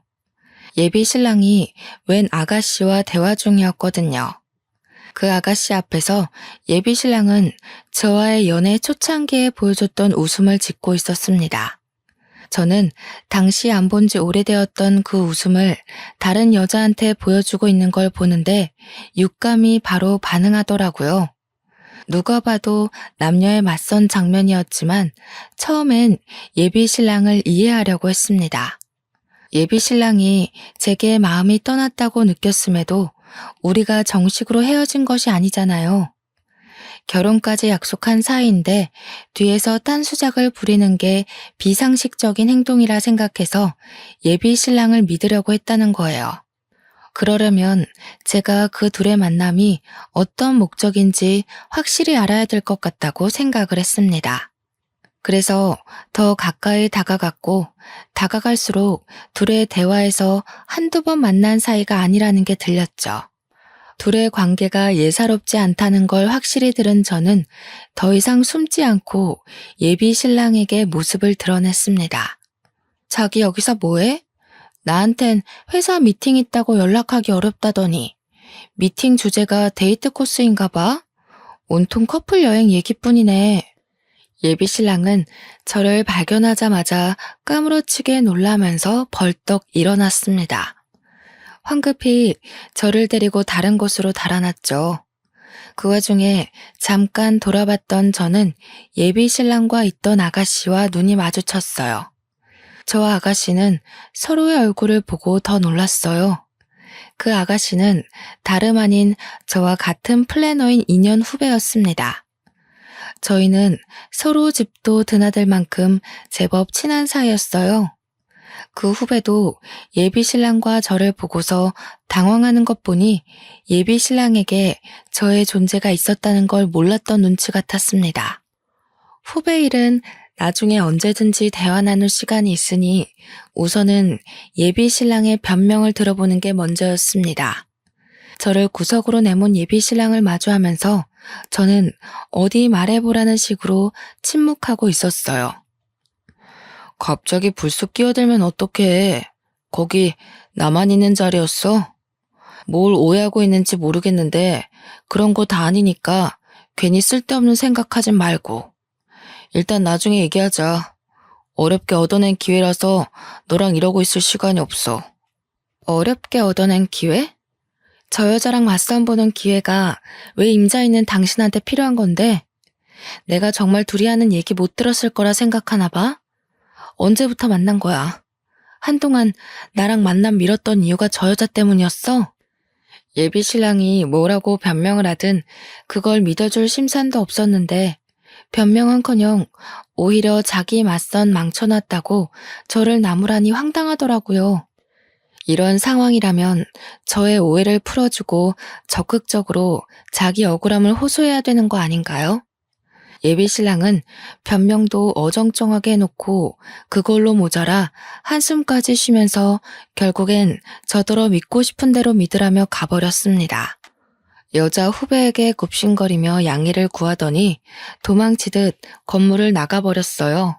그래서 퇴근하고 후배 여자를 따로 만나 예비 신랑과의 관계를 물어봐야 했습니다. 제가 먼저 후배를 찾아갔더니 그렇지 않아도 그 후배 역시 저한테 물어보고 싶다고 하더라고요. 난 석윤 씨랑 결혼 약속한 사이야. 양가 부모님께 인사도 드렸고 몇 번 밥도 먹었어. 식장 예약은 안 했지만 이미 예비 부부로서 서로 다 오픈한 상태야. 네? 저도 석윤 오빠랑 결혼 전제로 만나기 시작했는데요. 연애한 지는 이제 3주 정도 됐어요. 맞선은 저번 달에 했고요. 석윤 씨는 분명 마지막 연애가 20대라고 했는걸요. 후배가 깜짝 놀라면서 예비 신랑에게 들었던 정보를 말해주는데 한 달 전인가 지인을 통해서 예비 신랑을 소개를 받았고 그 맞선을 적극 부탁한 것이 바로 예비 신랑이었다고 했습니다. 저는 나름대로 예비 신랑의 일관된 진심에 감동해서 어렵게 결혼을 결정했고 저희가 제법 진지하게 만났다고 했는데 당시로부터 한 달 전이면 저를 향한 예비 신랑의 태도가 변하기 시작했을 때거든요. 저는 혹시나 싶어 후배에게 예비 신랑과 금전적인 부분을 이야기 나눈 적 있냐고 물었어요. 후배는 결혼을 전제로 사귀기 시작한 날 예비 신랑이 먼저 오픈해주는 바람에 자신도 오픈을 했다고 하더군요. 제가 알기로 후배는 원래 금수저 집안인데다가 굳이 플래너 일 아니더라도 백이 대단한 여자입니다. 그건 직장 동료들 사이에서도 유명하죠. 그 얘기를 듣는데 이젠 정말 빼도 박도 못하고 확신을 할 수밖에 없더군요. 예비 신랑의 속이 다 보이는데 어떻게 일말의 신뢰를 붙들고 있겠습니까? 역시나 예비 신랑과 예비 시댁은 제 재정 때문에 저를 멀리했던 거였어요. 저한테 정이 떨어진 거겠죠. 제가 결혼 대상까지는 아니라고 알아서 판단했나 봅니다. 후배의 표정은 저와 예비 신랑의 사이를 전혀 몰랐다는 모습이었습니다. 그래서 제가 그런 쓰레기랑 만나서 인생 버리지 말라고 제가 다 알아서 해결 본다고 했어요. 그런데 문제는 예비 신랑의 양다리만이 아니더라고요. 아무것도 몰랐던 후배의 표정에서 저는 후배가 저처럼 배신감에 예비 신랑한테 따질 거로만 생각했어요. 그게 일반적인 사람의 모습일 테니까요. 저는 얼마나 상식 밖의 사람들을 곁에 두고 있었던 걸까요? 제가 그 자리에서 후배한테 들은 말이 뭔 줄 아십니까? 후배가 저한테 왜 자기가 예비 신랑이랑 헤어져야 되냐고 그러는 겁니다. 미주 씨, 지금 이해가 안 돼?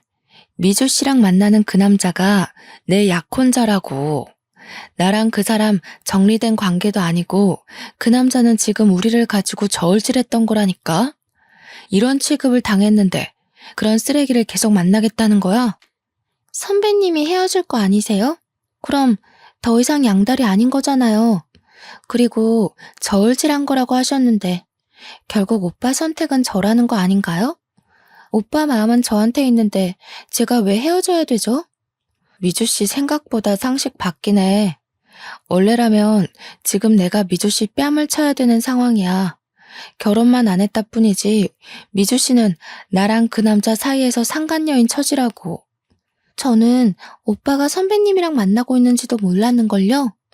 뺨을 치려면 고의적으로 양다리 걸친 오빠한테 찾아가셔야지. 제가 무슨 죄라고요? 저는요, 저와 같은 일을 하는 후배를 보면서 후배의 낯가림 없는 아양이 고객 응대에 적당히 필요하다고 보고 후배한테 배우기까지 하며 친하게 지냈거든요. 근데 그게 아니었나 봐요. 후배는 직장 선배들을 이용해 회사에 적응을 잘하려고 이용했던 건데 다 제가 착각이었던 거죠. 적어도 후배가 겨우 3주 만난 예비 신랑이 아닌 저를 더 신뢰하고 있다고 당연하게 생각했습니다. 그날 밤 예비 신랑은 후배한테 어떤 얘기를 듣기라도 했는지 오랜만에 저희 집을 찾아왔더라고요.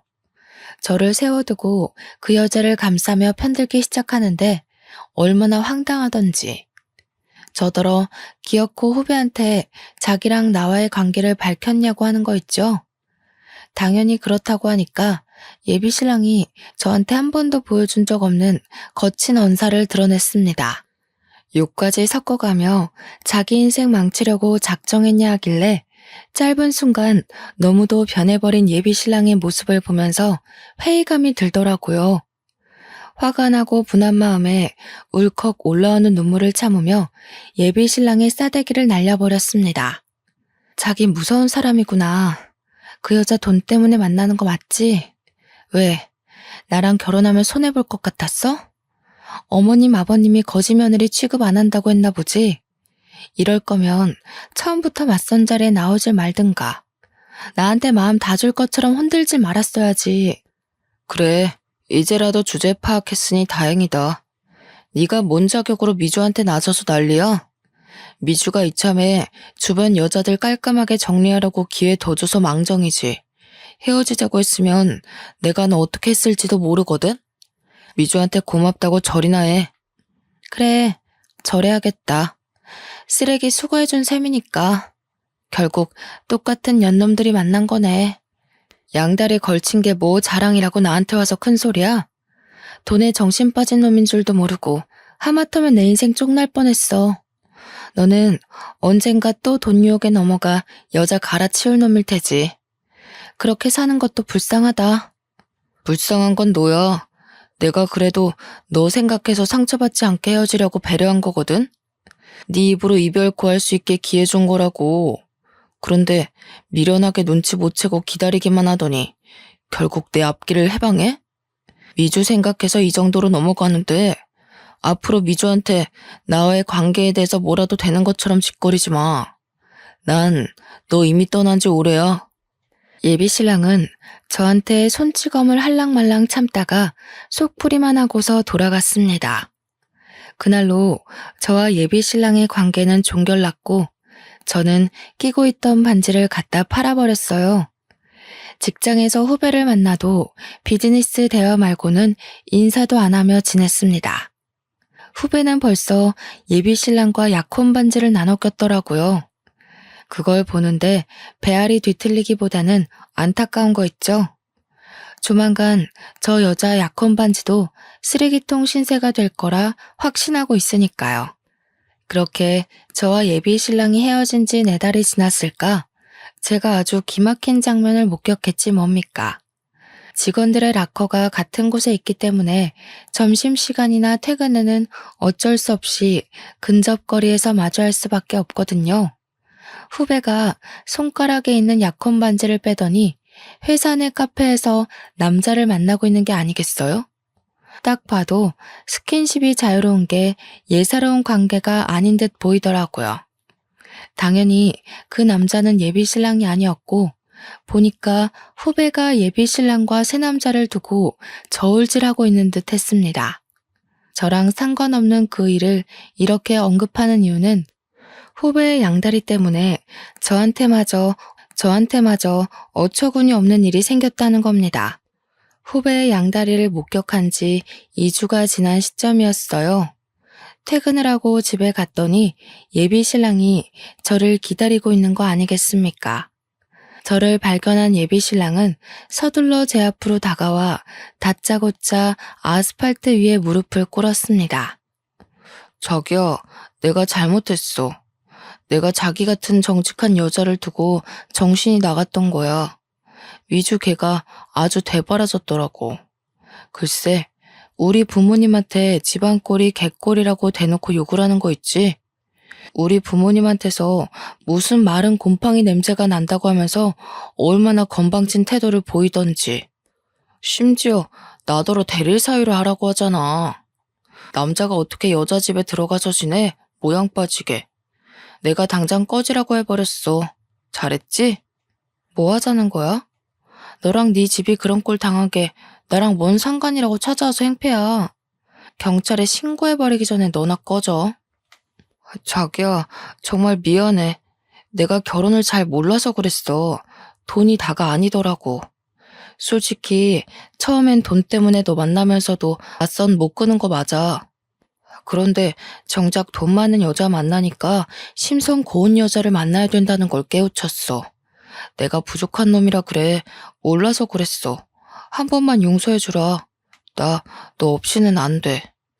이미 엎질러지고 말라 비틀어진 물을 다시 주워 담으려고 애쓰는 예비 신랑을 보는데 짠내 나기는커녕 이게 이 사람의 본질이구나 싶어서 있던 정마저 떨어져 버리더라고요. 상대하기 귀찮아서 예비 신랑을 내버려 두고 집에 들어와 버렸는데 예비 신랑은 그날뿐만 아니라 다음 날도 그 다음 날도 계속해서 집 앞에 기다리고 있었습니다. 이미 쪽나버린 우리 관계가 고작 저런 행동에 다시 이어질 거라 희망을 갖는 예비 신랑의 행동이 웃기기만 하더군요. 그런데 더 황당했던 건 어느 순간부터 예비 시댁에서까지 연락이 온다는 겁니다. 처음엔 모르는 전화번호라서 생각 없이 받았어요. 예비 시무라는 걸 알고 나서 얼마나 당혹스러웠는지 모릅니다. 나 기억나지요? 석윤이 엄마입니다. 우리 석윤이가 외동으로 컸는데 어릴 때부터 생전 부모님만 모셨지 연애 한번 제대로 못 해본 놈이에요. 그래서 여자 보는 눈이 참 없어요. 내가 보기엔 아가씨가 며느리상으로 딱 좋았는데 글쎄 이 녀석이 천금 같은 마누라를 못 알아보고 지복을 뻥 차버렸지 뭐예요. 그래서 하고 싶은 말이 뭔데요? 혹시 해서 묻는 건데요. 석윤 씨가 저 붙잡아 달라고 시킨 건가요? 그런 거라면 저 석윤 씨한테 마음 없으니까 헛고생하지 말라고 제대로 좀 전해주세요. 이렇게 된 거 그냥 말할게요. 석윤이가 아가씨랑 헤어지고 여자를 몇 번 데려왔었는데 다들 정신머리가 영 꽝이더라고. 어떻게 아가씨 같은 여자를 두고 그런 여자를 만난 건지 내 아들이라도 이해가 안 가더라니까. 그래서 말인데 약혼 원래대로 진행하면 안 될까요? 약혼이 애들 장난인가요? 제 인생에 걸린 문제예요. 지금 이러시는 거 제 인생으로 장난치는 거라고밖에 생각 안 들거든요. 이 번호 수신 차단하겠습니다. 불편하니까 다들 연락하지 마세요. 이날로 저는 이 사람들과의 관계가 끝났다고 생각했습니다. 그러나 이렇게까지 파산나버린 약혼을 제가 다시 생각해본 계기가 있었는데요. 바로 우리 친정엄마에게 암 판정이 내려졌을 때였습니다. 저희 친정 살림이 넉넉한 것이 아니었기 때문에 제 수중에 있는 돈으로만 친정엄마 병원비를 대야 하는데 치료 비용이 만만치 않더라고요. 항암 비용이 원래 생각보다 많이 든대요. 그동안 모았던 목돈을 쓴다고 해도 대출은 필수인 상황이었습니다. 그런데 그때 예비 신랑이 제게 단비 같은 존재로 등장을 해줬던 거지요. 예비 신랑이 제 사정을 어떻게 알았는지 친정엄마 아픈 걸 알고 저를 찾아왔고 저한테 치료 비용을 보태주겠다고 하는 겁니다. 처음엔 거절했어요. 그 사람 돈을 받을 바엔 있는 대출 없는 대출 끌어모으고 친하지도 않는 친척들 돈을 빌려서 최대한 허리띠를 졸라매며 해결하는 게 낫다고 봤거든요. 그런데 그렇게 되면 저는 엄마 혼자 지내던 친정집을 내놓고 엄마를 연고지에서 낯선 서울 땅으로 모시고 와야 했습니다. 저희 친정엄마는 아빠와 사별을 하고 나서도 살고 있던 단층 주택을 정말 아꼈습니다. 부모님이 돈 모아서 신혼집으로 지은 곳이라 그 주택의 주인은 오롯이 부모님뿐이었죠. 그걸 알기 때문에 저는 그 집만큼은 지켜드리고 싶었는데 치료 비용이 만만치 않다는 걸 엄마도 알았던 건지 엄마가 결국 집을 팔아야겠다고 마음을 먹은 상황이었거든요. 그럼에도 불구하고 예비 신랑의 돈을 받아선 안 되는 거였는데 친정엄마의 상심한 얼굴이 자꾸 제 머릿속을 맴돌더라고요. 이런 사정을 알고 있는 예비 신랑은 제 생각처럼 친정 부모님 집만큼은 지켜야 되지 않겠냐고 저를 설득했어요. 아무 뜻 없이 주는 거야. 한때는 나한테도 장모님이었던 분이셔. 아무리 내가 너랑 끝난 관계라지만 장모님이 나를 아들처럼 잘 봐주셨잖아. 나도 도리는 하고 싶어서 그래. 저도 미쳤던 거죠. 친정아빠를 보낸 지 겨우 1년이 지났는데 친정엄마까지 건강에 적신호가 오니 마음이 많이 힘들 때였어요. 그래서 예비 신랑한테 끝내 흔들리고 말았던 겁니다. 저는 예비 신랑 덕분에 친정집만큼은 지키면서 엄마 치료를 시킬 수 있었어요. 엄마가 입원해 있는 동안 예비 신랑이 알아서 친정엄마를 많이 들여다봐 줬는데요. 그것 때문에 제가 약혼을 다시 생각해보게 된 거였어요. 친정엄마도 저더러 예비 신랑을 다시 만나보는 게 어떻겠냐고 조심스레 권유하더라고요. 친정엄마는 제가 어떻게 헤어졌는지 모르고 있었거든요. 그냥 제가 성격 차이 때문에 파혼했다고만 말했었어요. 엄마까지 예비 신랑과의 재회를 부추기니 솔직히 많이 흔들렸습니다. 예비 신랑의 밑바닥까지 다 본 상황에서 다시 약혼을 생각하는 건 어렵기도 하지만 한편으론 엉뚱한 생각도 들더라고요. 이 사람의 밑바닥이 이보다 더할 수는 없을 거라고 보고 앞으로 제가 잘 관리할 수 있지 않을까 싶은 거죠. 그런데 머리 검은 짐승은 함부로 거두는 게 아니라고 예비 신랑에게 흔들리는 제 마음이 단번에 굳어버리는 일이 있었는데요. 예비 신랑이 저에게 접근했던 진짜 목적을 알아버렸기 때문이었습니다. 예비 신랑과 처음 결혼 약속을 할 때 식을 올리기 전 서로 양가 집안에 인사를 몇 번 드리러 갔었습니다. 그 말은 즉 저와 예비 신랑은 서로의 집안 사정을 거의 안다는 것입니다. 그래서 저는 예비 시조모가 아파서 예비 시부모가 집에서 모시고 있다는 것도 알고 있었어요. 제가 예비 신랑과의 재회를 고민하면서 예비 신랑을 한 번씩 만나기를 반복하던 시기에 예비 신랑한테 들었는데 예비 시조모의 건강이 악화되어 병원으로 옮긴 지 한 달 정도 됐다고 하더라고요. 예비 신랑도 저희 친정엄마 병간호를 도와줬기 때문에 빚지기 싫어서 저 또한 예비 시조모 병원에 몰래 방문한 적이 있었습니다.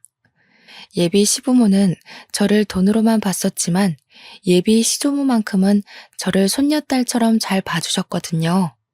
그래서 많이 아프다고 하니까 한 번쯤은 인사를 드리고 싶었어요. 그렇게 찾아간 병원에서 저는 삶에 대한 큰 이치를 깨우치고 말았죠. 예비 시조모랑 간병인만 있는 줄 알았던 병실에서 예비 신랑과 예비 시모를 봤는데 둘이서 심각하게 얘기를 나누고 있더라고요. 이렇게 시간 끌다간 네 할머니 숨 넘어가겠다. 그 집에 치료 비용까지 다 대줬는데 그 아가씨가 너랑 결혼 안 한다고 하면 어쩔 거니? 네 돈만 날리는 거잖아. 차라리 차용증을 받고 빌려주는 걸로 할 걸 그랬나 보다. 다 넘어왔어. 최근에 만났을 땐 먼저 약혼 얘기를 꺼내더라고. 괜히 재촉했다간 잘 차린 밥상 엎어져. 장인어른 사망보험금이 무려 14억이래. 이 정도면 할머니 병원비랑 내 사업 자금에도 충분하고 엄마 아빠 새 아파트로 이사도 시켜줄 수 있어. 훗날의 단꿈을 위해서 조금만 힘내자. 그런데 정말 그 아가씨가 보험금 수익자 맞아? 괜히 사보인 쪽에서 받아가면 그 아가씨는 또 땡전 한 푼 없는 입장일 거 아니야. 내가 장모님한테 들었다니까. 장모님이 우리 결혼하면 혼수 못 해줘서 어쩌나 걱정했는데 장인어른이 마지막 가는 길에 혼수는 해주려나 보다. 그렇게 얘기하면서 보험금 수익자가 자연이라고 알려주더라고. 친정아빠 사망보험금이 제가 수익자라는 건 저도 알고 있었습니다. 예비 신랑과 맞선을 보기 전부터 제게는 14억이라는 재산이 있었지만 일부러 그건 공개하지 않았었어요. 아빠의 목숨값을 그렇게 가벼운 담소 사이에서 오르내리게 하고 싶지 않았거든요. 그런데 아무래도 엄마가 예비 신랑에게 고마워서 결국 고백을 해버렸나 봅니다. 뭐가 어찌되었든 예비 신랑이 제게 회유하는 마음으로 접근했다지만 끝내 그 마음이 다시 변질된 거 아닙니까? 친정아빠의 사망보험금 얘기가 나오자 더는 못 들어주겠다 싶어 저는 병실 문을 열고 들어갔습니다. 저를 보고 놀라는 둘의 표정이 아주 보기 좋더라고요. 저는 들고 있던 꽃바구니에 꽃을 꺼내 예비 시모 얼굴에 패대기 쳤고 그 바구니로 예비 신랑을 죽자 살자 내리쳤어요. 예비 신랑이 아파서 소리를 악악 지르다가 저를 붙잡았습니다. 당신들이 이러고도 사람이야? 사망보험금? 네가 나한테 잘했던 이유가 그거였구나. 짐승반도 못한 것들. 어떻게 사람 힘든 시기를 이용해서 배불리려고 해? 여길 어떻게 왔어? 왜 연락도 안 하고 찾아와? 아니, 그러니까 자기가 뭘 어디서부터 들었는지 모르겠는데 그런 뜻이 아니야.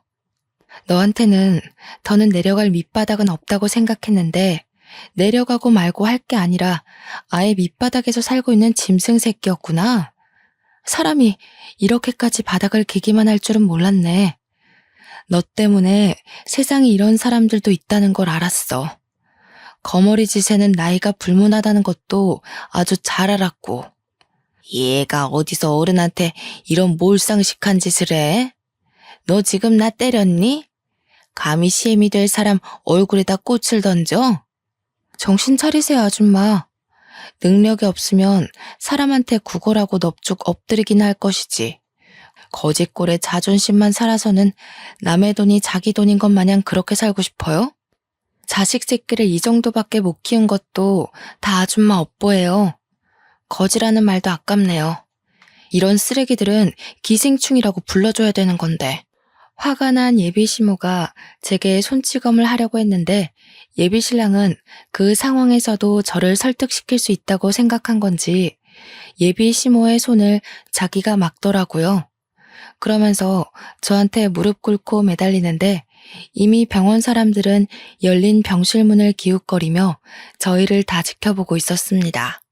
말썽꾸러기 청소년들이 저희 상황을 실시간으로 SNS에 퍼뜨려 자기 채널에 인기몰이를 하기도 했어요.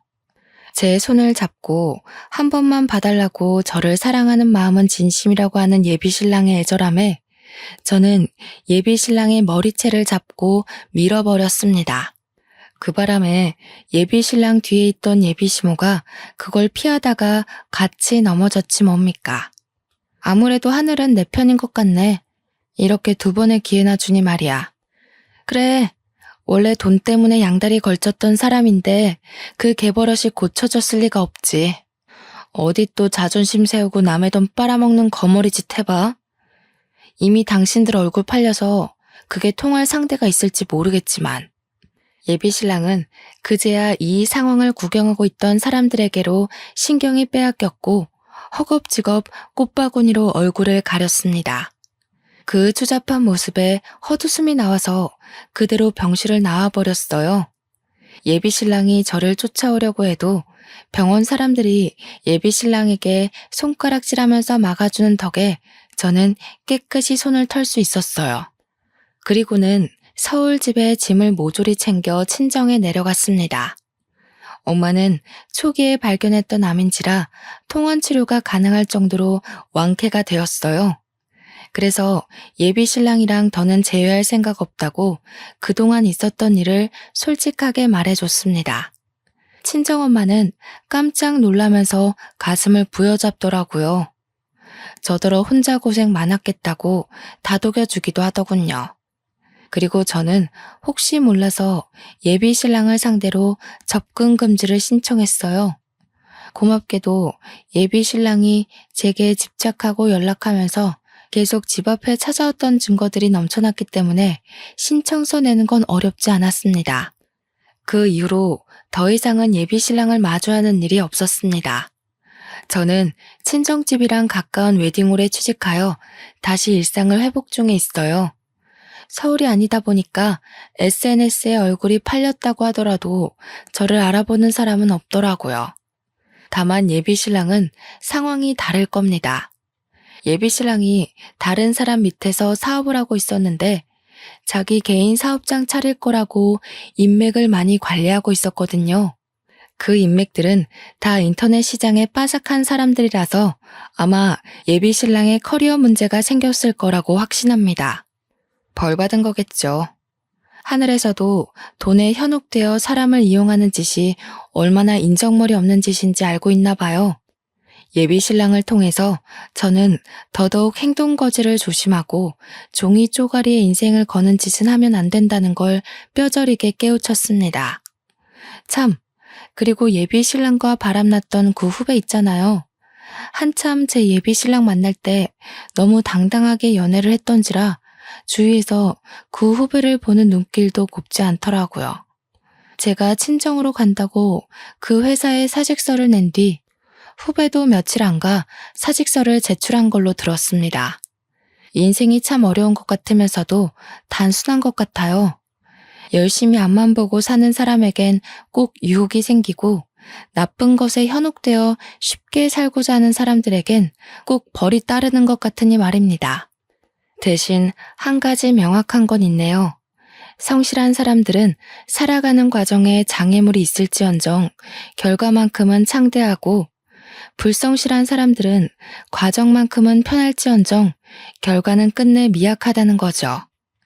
결혼하기 전부터 진을 다 빼버렸더니 저는 이제 정말 결혼에 대한 욕심이 사라졌습니다.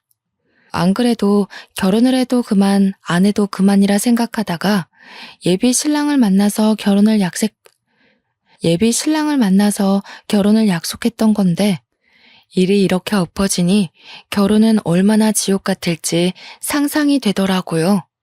돌아가신 아빠의 소원은 들어주지 못할지 모르지만 평생 제가 잘 사는 모습을 보여주겠다고 그렇게 다짐했습니다. 제 결혼은 이렇게 시작도 못 해보고 고꾸라져 버렸어요. 다들 고하게 준비하던 계획이 무너진 순간들 있었는지 모르겠습니다. 분명 힘들고 아플지라도 그것이 내 삶의 끝이 아니라는 것만 기억하셨으면 좋겠네요. 좋은 이야기는 아니었지만 그래도 들어주셔서 감사합니다. 다들 각자의 길에서 행복하길 바랍니다. 긴 사연 들어주신 여러분 감사합니다.